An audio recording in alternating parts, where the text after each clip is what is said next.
नमस्कार मित्रांनो, आज मी तुम्हाला एक आगळीवेगळी गोष्ट या चॅनलवर तुमचं सर्वांचं स्वागत आहे।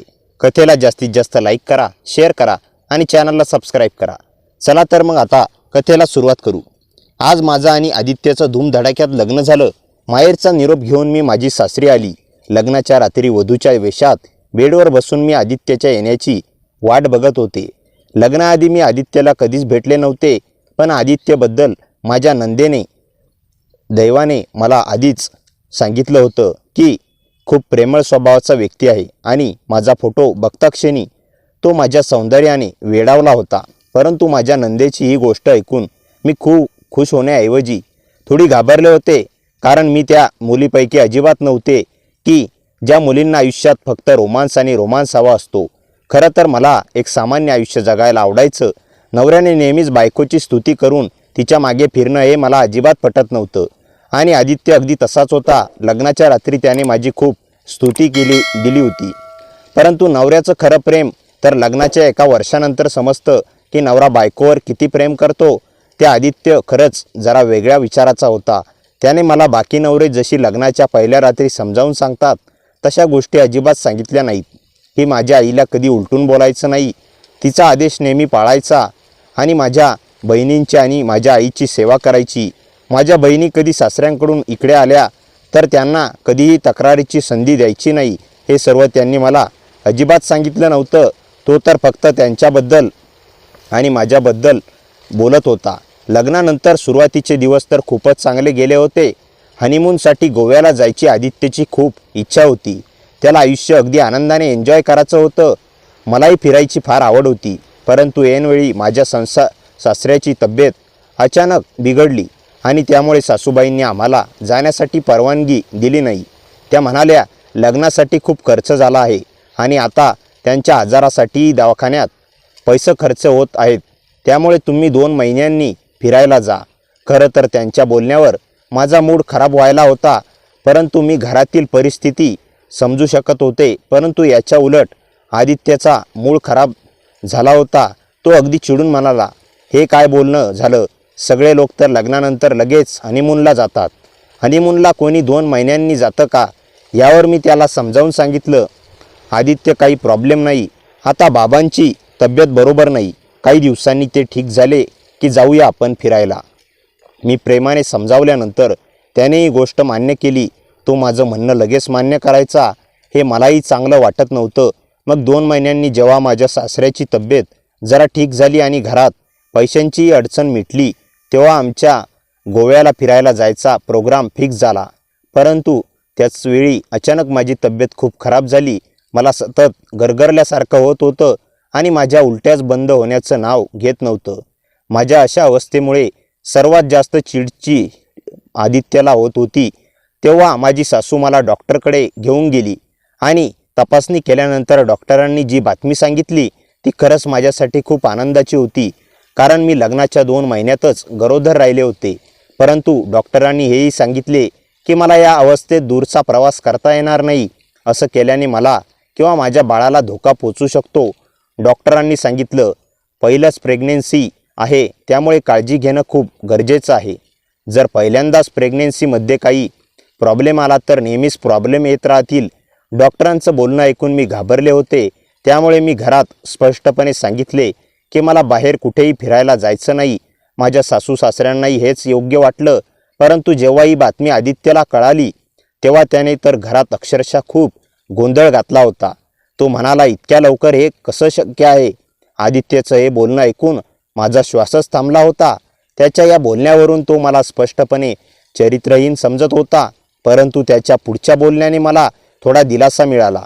तो पुढे म्हणाला, काही लोक असतात जे त्याच्या लग्नानंतर आयुष्य 2-3 वर्षे एन्जॉय करतात आणि इथे आपण आहोत की इतक्या लवकर मुलाबाळांना विचार करतोय। हे सगळं काही महिन्यांनी होणं शक्य नव्हतं का? त्यावर मी उत्तर दिलं, आदित्य, या सर्वांमध्ये माझा काही दोष नाही। त्यावर तो म्हणाला, हे बघ स्वरा, या गोष्टीचा इतका मोठा तमाशा बनवण्याची काही गरज नाही। आपण आत्ताच गर्भपात करूया, मुलं आपण काही महिन्यांनी जन्माला घालू शकतो। यावर मी म्हणाले, नाही आदित्य, हे पाप आहे। मी कोणत्याही परिस्थितीत माझ्या पोटच्या वाढणाऱ्या या निष्पाप जीवाला मारणार नाही। आई होणं हे खरं तर खूप मोठं सौभाग्य आहे आणि मी एकटीच आई होणार नाही आहे, तर तुम्ही बाप होणार आहात. माझ्या पोटात वाढणारे हे बाळ तुमचाच अंश आहे ना.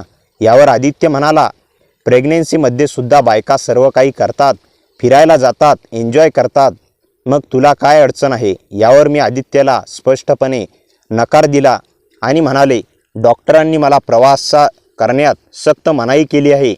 जेव्हा आपलं मूल या जगात येईल तेव्हा आपण फिरायला जाऊ. माझ्या बोलण्यावर आदित्य खूप रागावला होता. त्याला इतक्या लवकर जबाबदारी नको होती. दुसऱ्या सकाळी माझ्या सासू सासऱ्यांनी आदित्यला सांगितलं की अशा अवस्थेत प्रवासाची काही गरज नाही. मला माझ्या सासू सासऱ्यांचं म्हणणं अगदी व्यवस्थित समजलं होतं. ते जे काही बोलत होते ते माझ्यासाठी आणि माझ्या होणाऱ्या बाळासाठी अगदी योग्य होतं. ते माझा चांगलाच विचार करत होते. परंतु आदित्यला या गोष्टीचं काही घेणं देणं नव्हतं. त्याला फक्त त्याचं आयुष्य एन्जॉय करायचं होतं. तो खूप नाराज झाला होता आणि म्हणूनच माझ्यासोबत त्याचं वागणंही बदलू लागलं. माझ्या गरोदरपणात आदित्यने माझी अजिबात काळजी घेतली नाही. मला काही आंबट गोड खाण्याची इच्छा झाली तर मी त्याला ते आणायला सांगायची, पण आदित्य मात्र माझ्यावरच चिडायचा आणि म्हणायचा, मला हे असले नखरे अजिबात आवडत नाही. एक तर तू माझा सगळा मूड खराब केलास आणि आता मी तुझ्या या नवीन नवीन फरमाईश कुठून पूर्ण करू. आदित्यच्या अशा बोलण्यावर मी त्याला काही न संतप्ता गप्प बसायचे. मी तर काय करणार होते हे सगळं माझ्या ताब्यात नव्हतं. असेच एके दिवशी मला भेळपुरी खाण्याची खूप इच्छा झाली, म्हणून मी आदित्यला भेळपुरी आणायला सांगितलं, परंतु त्यानं ती आणली नाही. त्यामुळे मला त्याच्या वागण्याचं इतकं वाईट वाटलं की मी रडू लागली. मला कळतच नव्हतं की माझं मन भेळपूर खाण्यासाठी काय इतकं आतुर झालं होतं. कदाचित हा काळ असतो. मी इतके रडले की पूर्ण रात्र माझी रडून गेली. दिवशी माझे सुजलेले डोळे पाहून माझ्या सासूने मला विचारलं. तेव्हा मग मी तिला नाही लाजाने तिला सर्व काही सांगितलं. त्या म्हणाल्या, ही काय पद्धत आहे वागायची? तुझ्या आवडीची वस्तू का नाही आणून दिली त्याने? या अवस्थेत तर त्यानेच आपल्या बायकोची सर्वात जास्त काळजी करायला हवी आणि तिला हवं तितकं खुश ठेवण्याचे प्रयत्न करायला हवेत. मग दुसऱ्या दिवशी माझ्या सासूने मला अगदी पोटभर भेळपुरी खाऊन घातली. मला गरोदरपणात उलटीचा खूप त्रास होत होता. सतत मळमळल्यासारखं व्हायचं. रात्री जेव्हा मी कधी आदित्यला माझ्याजवळ यायचा तेव्हा मी त्याला अक्षरशः उलट्या व्हायच्या. अशावेळी तर आदित्याने माझी अवस्था समजून घ्यायला होती, परंतु तो या गोष्टीवर खूप चिडायचा. मला उलट्या व्हायच्या तेव्हा सर्वात जास्त वैतागला चेहरा आदित्य दिसायचा. मग अगदी बेहून बेडवर पडायचे आणि मला एक ग्लास पाणी आणून देशील का? यावर तो माझी मदत करण्याऐवजी मला म्हणायचा, बंद कर हे तुझं नाटक.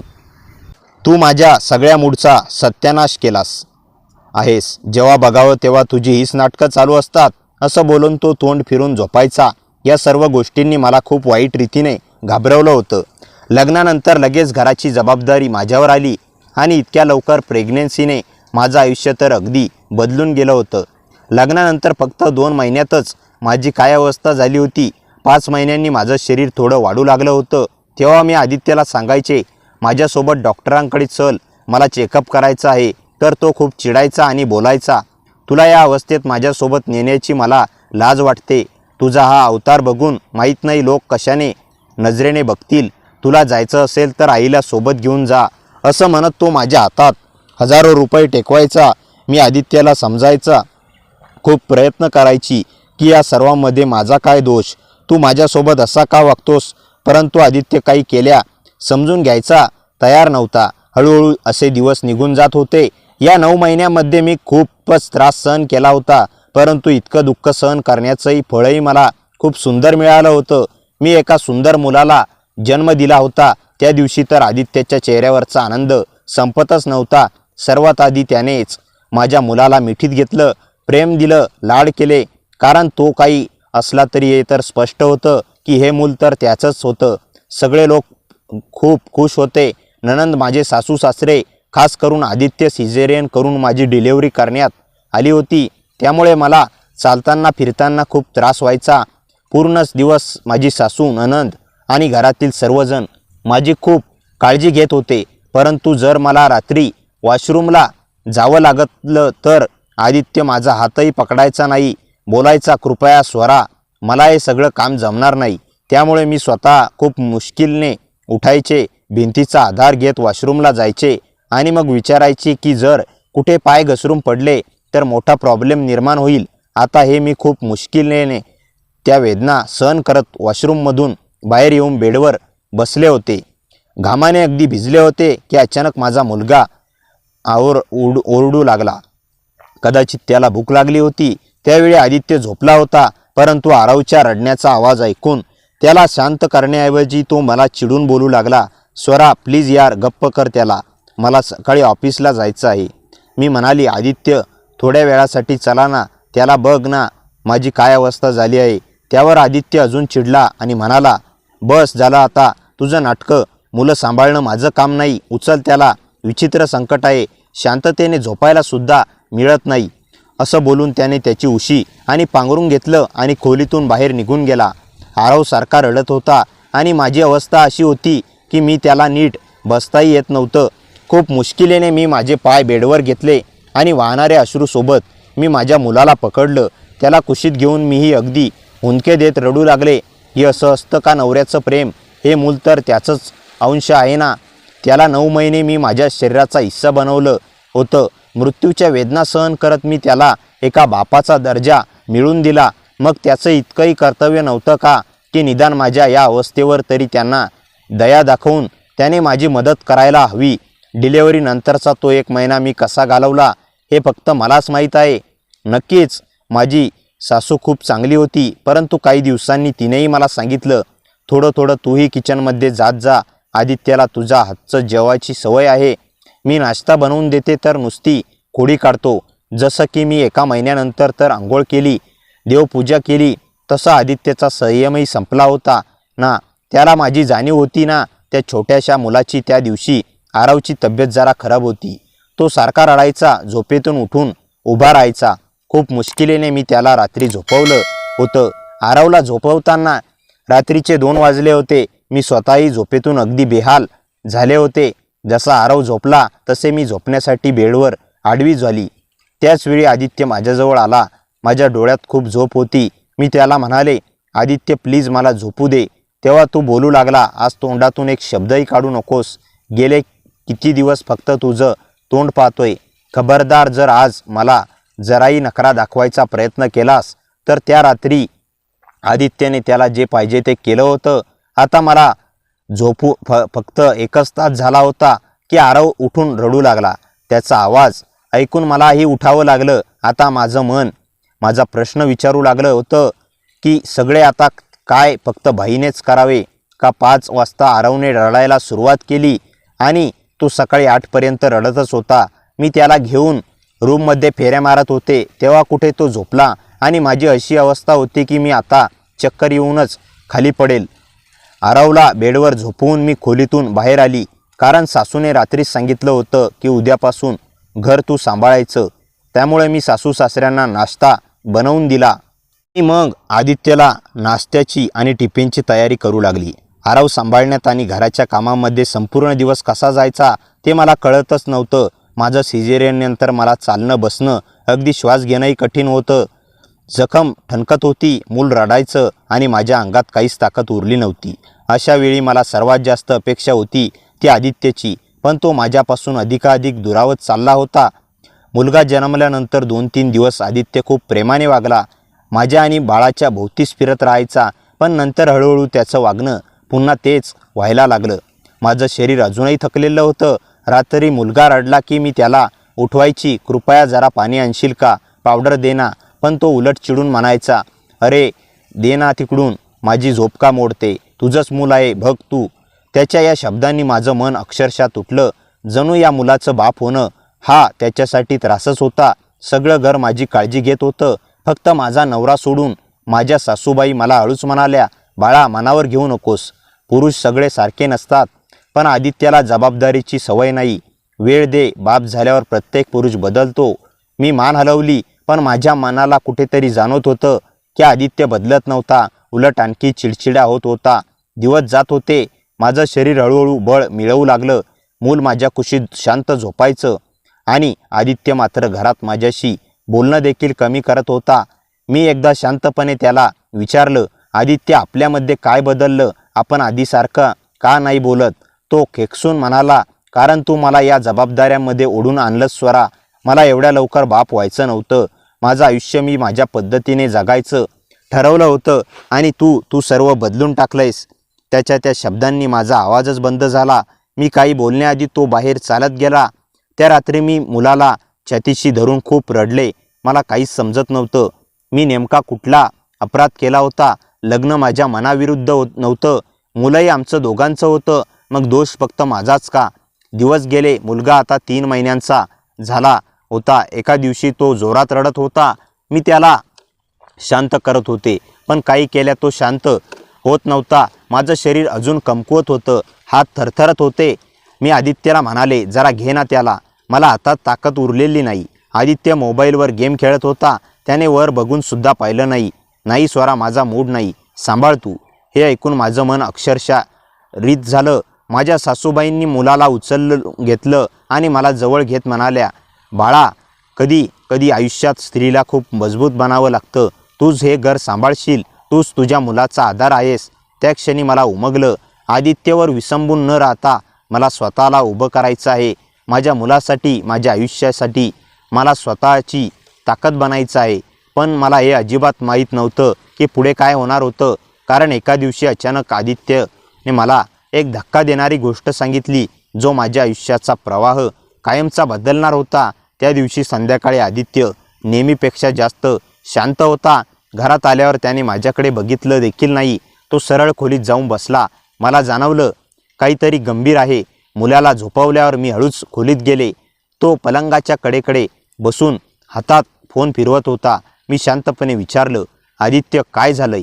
त्याने माझ्याकडे एक कटाक्ष टाकला, जणू त्याच्या मनात काही आधीच ठरलेलं होतं.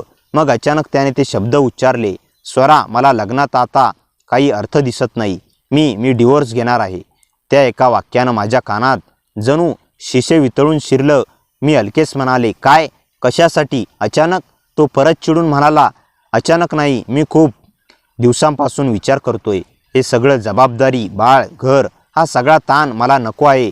मी असं आयुष्य जगू शकत नाही. माझं करिअर, माझं फ्रीडम सगळं हरवलंय.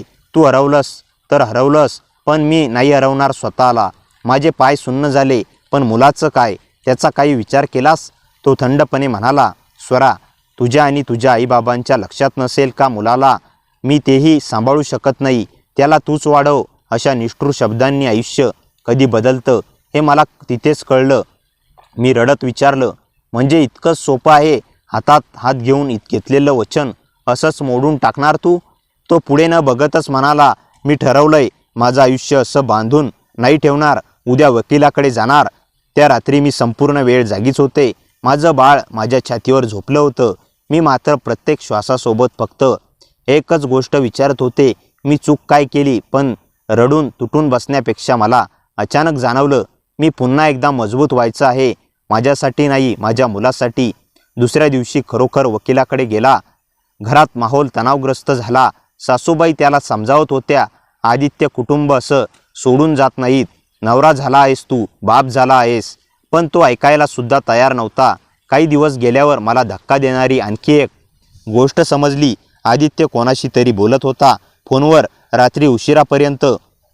ती कोण होती, का बोलत होता, मला काहीच माहीत नव्हतं. पण त्याच्या वागण्यात जे बदल दिसत होते ते आता समजायला लागले.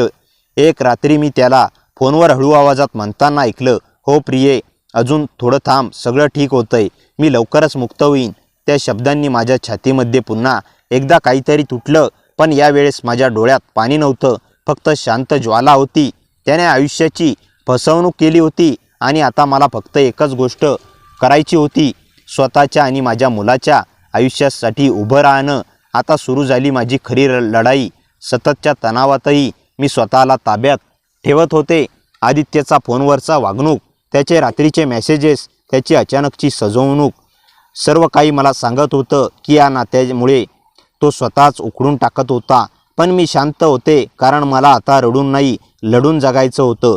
एके दिवशी तो ऑफिसला गेल्यावर त्याचा फोन चार्जिंगला लावून राहिला. तो लॉक होता, पण स्क्रीनवर एक मेसेज पॉपअप झाला, मिस यू आदित्य. माझे हात थरथरले. त्या नावाखाली लिहिलं होतं, रिया. मला काहीच माहिती नव्हतं ही रिया कोण, कधी आली आमच्या आयुष्यात. पण मला एक गोष्ट मात्र स्पष्ट दिसली. मी या नात्यात एकटीच होतो. कदाचित खूप दिवसांपासून. संध्याकाळी तो घरी आला तेव्हा माझ्या मनात हजारो प्रश्न होते, पण मी काहीच बोलले नाही. कारण भावनांचा विस्फोट करण्यापेक्षा योग्य वेळी योग्य निर्णय घेणं जास्त महत्त्वाचं असतं. रात्री मुलगा झोपला आणि आदित्य पुन्हा फोन हातात घेऊन हसत बसला. त्याचे ते हसू मला आयुष्यभर विसरणार नव्हते. मी शांतपणे विचारलं, कोण आहे रिया? तो दचकला. त्याचा चेहरा पांढरा पडला. त्याने तात्काळ फोन बाजूला ठेवला. काय बोलते स्वरा? कोण रिया? मी डोळ्यात डोळे घालून म्हणाले, तुझ्या फोनवर मेसेज आला होता. मिस यू लिहिलं होतं. आता तरी सांग कोण आहे ती? त्याने आधी खोटं बोलण्याचा प्रयत्न केला, पण माझ्या शांत स्थिर नजरेसमोर त्याने हार मानली. स्वरा, मला तिच्याबद्दल भावना आहेत. ती माझ्या ऑफिसमध्ये आहे आणि मी तिच्यासोबत आयुष्य जगायचं ठरवलंय. त्या क्षणी मला असं वाटलं की पृथ्वी फाटून मी कोसळेन, पण नाही. माझ्या आतली स्त्री जागी झाली होती. मी हलक्या पण ठाम आवाजात म्हणाले, ठीक आहे, मग उद्या आपण दोघं वकिलाकडे जाऊ, पण त्याआधी तुला एक गोष्ट समजून घ्यावी लागेल. तो चिडून म्हणाला, काय? मी न चिडता न रडता म्हणाले, तू नातं तोडायचं ठरवलंस, पण मी तोडणार नाही. त्याचा हक्क तुझाही आहे. जबाबदारी टाळायची असेल तर त्याचं नाव, त्याचा हक्क, त्याचं भविष्य सगळं तू मागं सोडणार नाही आदित्य. तुझ्या निर्णयामुळे त्याचं आयुष्य मी अंधारात जाऊ देणार नाही. घटस्फोट हवा असेल मिळेल, पण त्या कागदावर स्वाक्षरी करण्याआधी तुला तुझ्या मुलासाठी काय करायचं आहे हे ठरवायलाच लागेल. तो एकदम निशब्द झाला. कदाचित पहिल्यांदाच त्याने मला इतकं मजबूत पाहिलं होतं. दुसऱ्या दिवशी सकाळी तो शांत होता. घरात कुणाशी बोलत नव्हता. अचानक त्याच्या फोनवर रियाचा कॉल आला. तो कॉल पाहून त्याचा चेहरा उजळला, पण मी तिथे पुढे गेले आणि फोन त्याच्या हातातून अलगद घेतला. तो थक्क झाला. मी कॉल उचलला आणि शांत आवाजात म्हणाले, हॅलो रिया, स्वरा बोलते, आदित्यची पत्नी. कॉलच्या पलीकडे काही सेकंद शांतता होती. मग तिचा हलका घाबरलेला आवाज, ओ स्वरा मॅडम, मी म्हणाले, आपण दोघंही आदित्यवर प्रेम करतो, पण एका स्त्रीने दुसरीचा संसार तोडून स्वतःचं घर बांधू नये. त्याचं आयुष्य कुणासोबत राहावं हा निर्णय तो घेईल, पण एका बाईला दुसरी बाई दुखवू नये. कधीच. ती काही बोलली नाही. मी फोन ठेवला. आदित्यच्या चेहऱ्यावर पहिल्यांदा अपराध दिसला आणि त्या क्षणी त्याने काहीतरी अनपेक्षित केलं. जमिनीवर बसून माझे पाय पकडले. स्वरा, मी चुकीचा होतो, मला माफ कर. मी या सगळ्यात हरवलो होतो. मी डोळे बंद केले. माझ्या मनात हजारो भावना धावत होत्या. राग, वेदना, अपमान, प्रेम, सगळं. पण मी शांतपणे म्हणाले, उचल स्वतःला आदित्य. तुझं आणि तुझ्या मुलाचं आयुष्य आहे माझ्यासोबत, पण हे नातं टिकवणार असेल तर आधी स्वतःला बदलावं लागेल. पळून जाणं सोपं असतं, उभं राहणं कठीण. माझ्या त्या शब्दांनी त्याच्या डोळ्यात पाणी आलं. त्या दिवशी पहिल्यांदा मला जाणवलं, मी तुटले नाही, मी अधिक मजबूत झाले होते. आदित्य माझ्या पायाशी बसून होता, पण माझ्या मनात अजूनही तेढ, गोंधळ, वेदना आणि एक विचित्र शांतता होती. त्याला माफ करणं किंवा त्याच्यावर विश्वास ठेवणं, दोन्ही गोष्टी सोप्या नव्हत्या. पण त्या रात्री काहीतरी विचित्र घडलं, ज्यामुळे आयुष्याचा रस्ता पुन्हा बदलायला सुरुवात झाली. रात्री उशिरा मला एखाद्याच्या पावलांचे आवाज ऐकू आले, मंद, हळू, पण घरात कुणाचाही अंदाज नव्हता असा. मी मुलाला झोपवून बाहेर आले तर हॉलची खिडकी अर्धी उघडी होती. वाऱ्यासोबत पडदा फडफडत होता आणि जमिनीवर एक पांढरं पाकिट पडलं होतं. त्यावर लिहिलं होतं, स्वरा, तुझ्यासाठी. माझं हृदय धडधडू लागलं. मी ते उघडायला हात लावला. तेवढ्यात मागून आदित्य आला. काय झालं? त्याच्या आवाजात एकाच वेळी घाबरटपणा आणि काळजी होती. मी ते पाकिट उघडलं. आत एक फोटो होता. मला पाहून माझ्या अंगावर काटा आला. फोटोत रिया नव्हती, आदित्य नव्हता, तर एक सावळा सूट घातलेला अनोळखी पुरुष होता आणि त्याच्या हातात माझ्या बाळाचा फोटो. मागे एक नोट, तुझ्या आयुष्यात फक्त आदित्यच नाही, कोणीतरी अजून आहे जो तुला आणि तुझ्या मुलाला हवे ते करण्यास तयार आहे. आदित्याच्या चेहऱ्यावर भीती पसरली. हे कोणी केलं? कोण आहे हा? मी स्तब्ध झाले होते. तो माणूस मला माहिती नव्हता, पण त्याच्या डोळ्यात फोटोमध्ये एक विचित्र ओळख दिसत होती. जणू तो मला ओळखत होता, खूप आधीपासून. आदित्य चिडून म्हणाला, ही रियाचे कारस्थाने असतील, ती मला परत मिळवण्यासाठी. पण मी त्याला अडवलं. नाही आदित्य, रियाचा चेहरा पाहिला आहेस ना, ती इतकी धोकादायक नसते. तेव्हाच माझा फोन वाजला. अनोळखी नंबर. मी उचलला. एका पुरुषाचा खोल, शांत आवाज, स्वरा, तू सुरक्षित नाहीस, पण काळजी करू नकोस, मी आहे. मी दचकले. तू कोण? तो हसला. सध्या नाव सांगणार नाही, पण काळजी करू नकोस, मी आहे. तुला आठवत नाही, तू माझी आहेस. माझ्या अंगाला थंडी भरली. आदित्य माझ्याकडे बघत होता. त्याच्याही चेहऱ्यावर काळजी होती. मी फोन कट केला, पण माझ्या मनात एकच प्रश्न, मी कोणाची कोण? त्या रात्री झोप आली नाही, पण पहाटे जेव्हा मी आरशात पाहिलं तेव्हा मला काहीतरी जाणवलं. माझ्या मानेवर एक खूप जुनं जन्मखून होतं, ज्याकडे मी कधीच लक्ष दिलं नव्हतं. पण काल रात्री फोनवरचा आवाज जणू त्या खुनीकडे बोलवत होता. सकाळी दरवाजाची बेल वाजली. समोर एका काळ्या कारमध्ये सूट घातलेले 2 पुरुष उभे. मॅम, साहेबांनी तुम्हाला बोलवलं आहे. साहेब कोण? ते शांतपणे म्हणाले. तुमच्या भूतकाळातील व्यक्ती. माझं हृदय धडधडू लागलं. आदित्य धावत आला.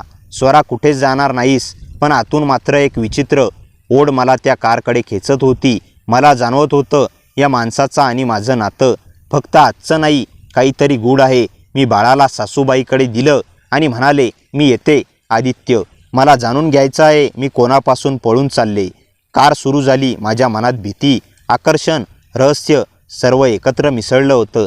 कार एका जुन्या हवेलीच्या गेटसमोर थांबली. दार उघडलं. अंधाऱ्या दालनात तो उभा होता. तोच पुरुष, फोटोतील, उंच, शांत डोळे आणि ओळखीचा पण आठवणीत कुठेच नसलेला तो धुमे हसला. स्वरा, शेवटी आलीस. तुझी वाट मी खूप वर्षापासून पाहतोय. मी तुला ओळखतसुद्धा नाही. तो हळवा आवाजात म्हणाला. तू विसरली आहेस, पण मी नाही. तुझं आयुष्य फक्त आदित्यच्या कहाणीचं नाही. तुझं एक दुसरं जग आहे, जे तू मागे सोडलं आहेस. मला जाणवलं ही गोष्ट फक्त पती पत्नींच्या भांडणापेक्षा खूप मोठी आहे. आदित्य त्या रात्री झोपलाच नाही. जसलीनला काय झालं? तिच्या आवाजात भीती का होती? घरात कोणी होतं की काहीतरी वेगळंच? सकाळी उठताच त्याने तिला मेसेज केला, तू ठीक आहेस ना? पण जसलीनचा रिप्लाय आला नाही. दिवसभरात 3-4दा कॉल केले, पण तिचा फोन स्विच ऑफ. आदित्यची चिंता अवस्थेत बदलली. त्याला आठवलं होतं 3 दिवसापूर्वी स्वरा अचानक म्हणाली होती की कधी कधी वाटतं माझ्या खोलीत कोणीतरी मला बघतंय, पण दिसत नाही.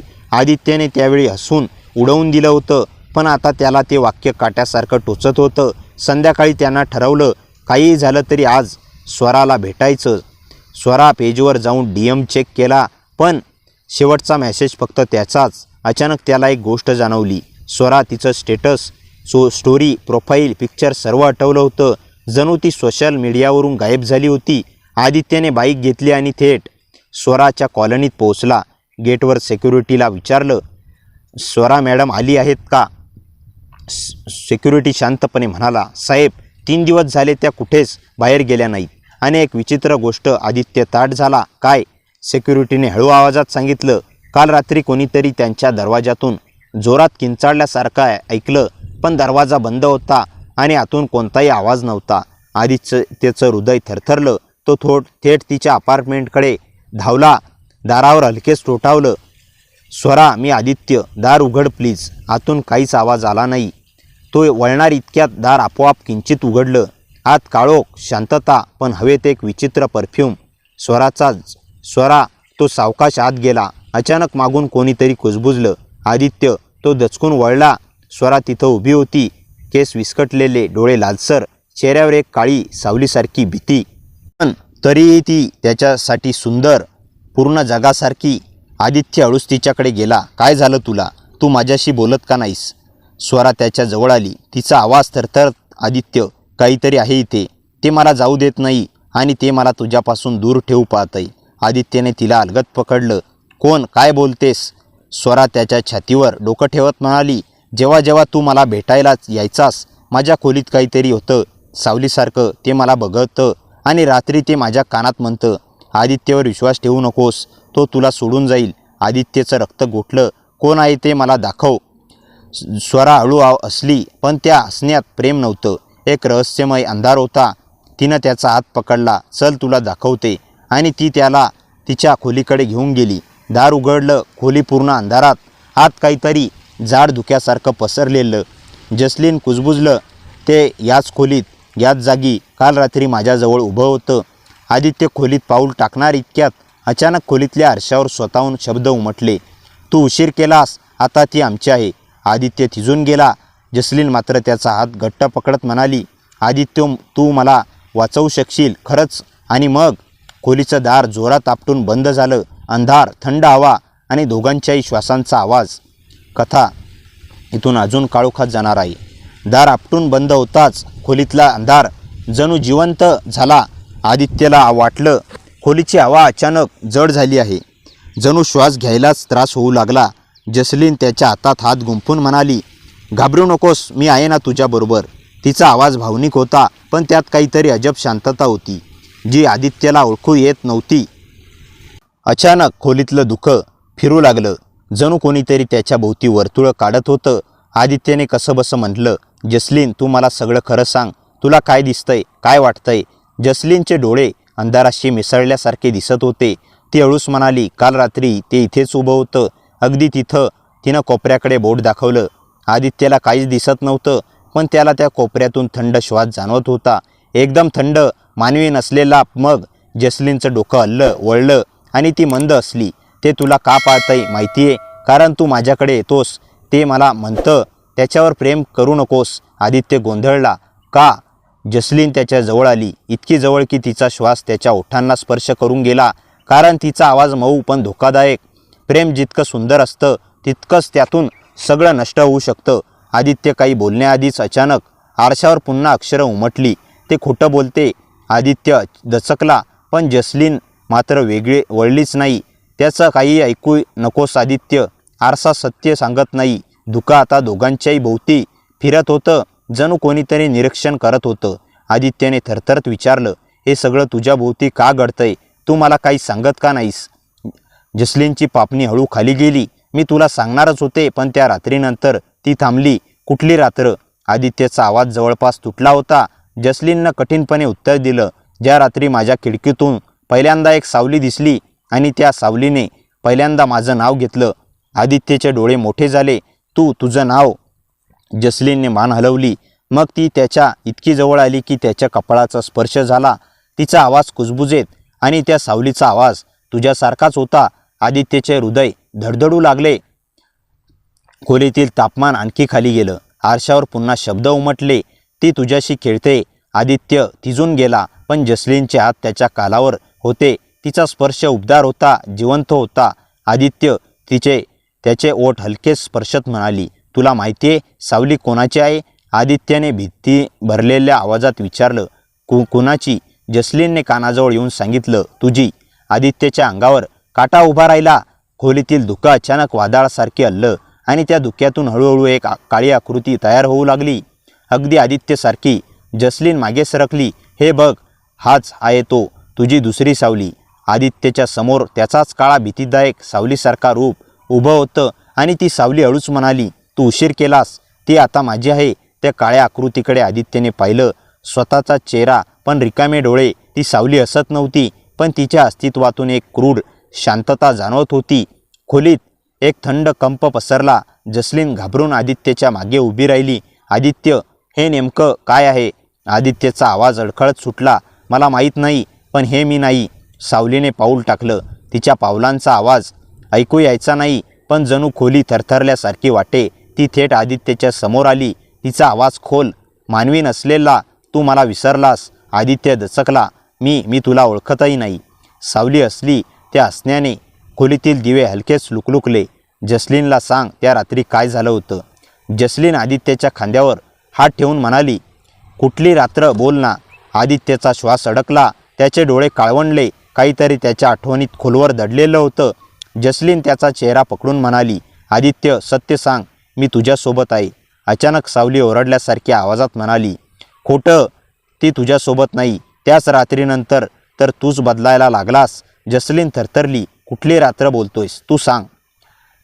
आदित्य डोकं पकडून बसला, मी आठवून पाहतोय, पण सावली जवळ आली, इतकी जवळ की जणू तिचा चेहरा आदित्यच्या चेहऱ्याला स्पर्श करतोय। ओळख नाही पटत तर मी सांगतो। खोलीतील हवा थिजली। ती रात्र जेव्हा तू त्या जुन्या मार्गावरून चालत होता एकटा आणि तुला वाटलं की तुझ्यासमोर कोणी उभं आहे। आदित्यचे डोळे मोठे झाले, एक धूसर आठवण चमकून गेली। अंधारात एक आकृती त्याच्यासारखीच। जसलीन हळू आवाजात म्हणाली, आदित्य, काय झालं होतं? आदित्यचा आवाज कापत होता, हो, मला कोणीतरी दिसलं होतं, पण ते मीच होतो। सावलीने जोरात पुटपुटलं, बरोबर, त्या रात्री तू मला निर्माण केलंस। आदित्य थबकला, निर्माण कसं? सावलीचा आवाज, तुझी भीती, तुझा एकांत, तुझा अपराध। आणि सावलीने जसलीनकडे पाहिलं, तिच्यावरचं तुझं प्रेम या सगळ्यातून मी तयार झालो. जसलीन दचकली. माझ्यावरचं प्रेम? सावलीने मान हलवली. तो तुला गमावण्याच्या भीतीतून माझं अस्तित्व वाढवत होता. आदित्य शॉकमध्ये. नाही, मी तुला निर्माण केलं असं होऊच शकत नाही. सावली हसली. खोटं बोलून काही उपयोग नाही. कारण सावलीने हात पुढे केला आणि आदित्यच्या हाताच्या सावलीला हलकं ओढलं. आदित्यच्या हाताची सावली त्या काळ्या आकृतीकडे सरकू लागली. जसलीन ओरडली, आदित्य थांबवे. आदित्यने जोरात प्रयत्न केला पण त्याची सावली जणू त्याच्या शरीरापासून अलग होत होती. सावलीने म्हटलं, जसलीनला सांग, तू तिच्यापासून काय लपवलंस? जसलीनचे डोळे भरले. आदित्य, तू माझ्यापासून काही लपवतोयस? आदित्यचा श्वास तुटत होता. मी काहीच नाही. सावलीने एकदम गर्जनेसारख्या आवाजात सांगितलं, तू तिच्यापासून तुझा भूतकाळ लपवतोयस, जिथे तिच्यासारखी एक मुलगी तुझ्या आयुष्यातून कायमची गायब झाली होती. जसलीनचे हात सुटले. तिचा चेहरा पांढरा पडला. आदित्य, कोणत्या मुलीबद्दल बोलतोय तू? आदित्य बधीर झाला. त्याला शब्दही फुटत नव्हते. सावली हसली. तिचं नाव सांगू का? जसलीन थरथरत्या आवाजात म्हणाली, सांग. खोल थरथरली. आरशावर अक्षरं उमटली, प्रिया. जसलीनचे डोळे धक्का बसल्यासारखे मोठे झाले. प्रिया? ती कोण होती आदित्य? सावली जवळ येऊन म्हणाली, आणि ती आजही जिवंत नाही. जसलीन मागे सरकली. तू काय म्हणतोयस? आदित्य, हे खरं आहे का? आदित्य गप्प, पूर्ण शांत, पण त्याच्या चेहऱ्यावर भीती, अपराध आणि दडवलेलं सत्य एकत्र मिसळून चमकत होतं. मग सावलीने अंतिम शब्द म्हणाले, त्या रात्री आदित्य एकटा नव्हता. प्रियाही त्याच्यासोबत होती आणि त्या रात्रीच ती गायब झाली. जसलीनने घाबरून आदित्यकडे पाहिलं. मला सांग, हे खरं आहे का? तू त्या रात्री कोणासोबत होतास? आदित्यचं ओठ शेवटी अगदी हलके. हो, मी होतो प्रियासोबत. जसलीन मागे पुढे ढकलली गेली आणि खोलीचा दिवा अचानक बंद झाला. अंधारात फक्त 3 श्वास, एक जसलीनचा, एक आदित्यचा आणि एक त्या सावलीचा. अंधार गडद झाला, जणू खोली जिवंत झाली होती. जसलीन मागे सरकली. तिच्या डोळ्यात भीतीचा प्रवाह वाहत होता. प्रिया कोण होती आदित्य? आणि तू ती रात्र माझ्यापासून का लपवलीस?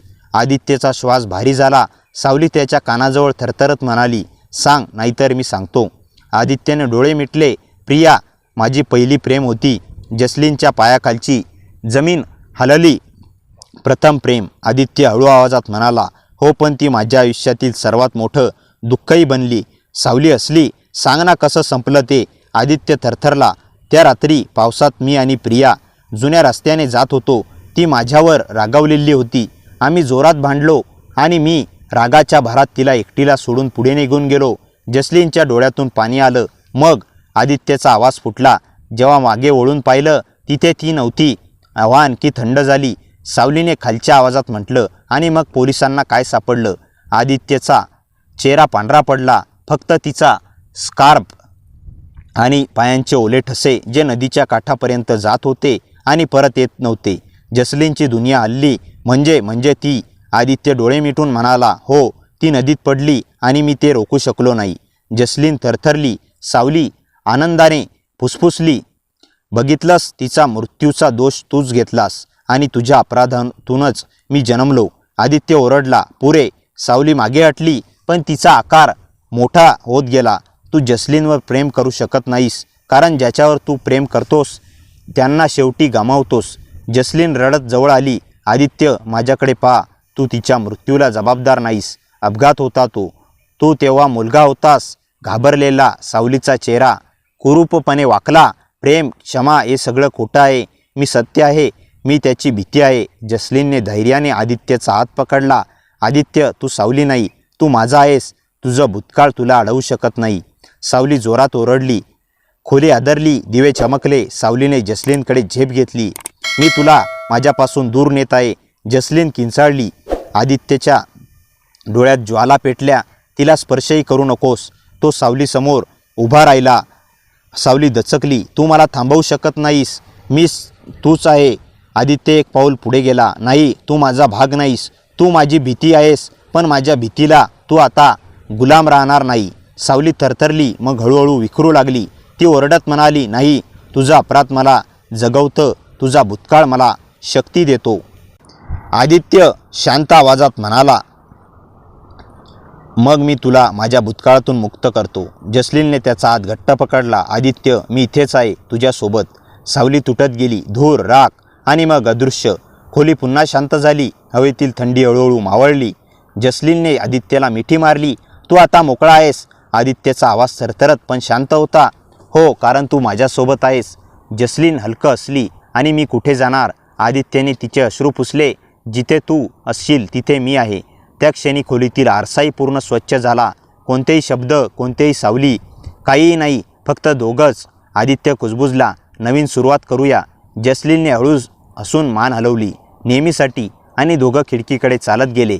बाहेरची हवा उबदार होती. सावल्या नव्हत्या, फक्त उजाडणारा प्रकाश.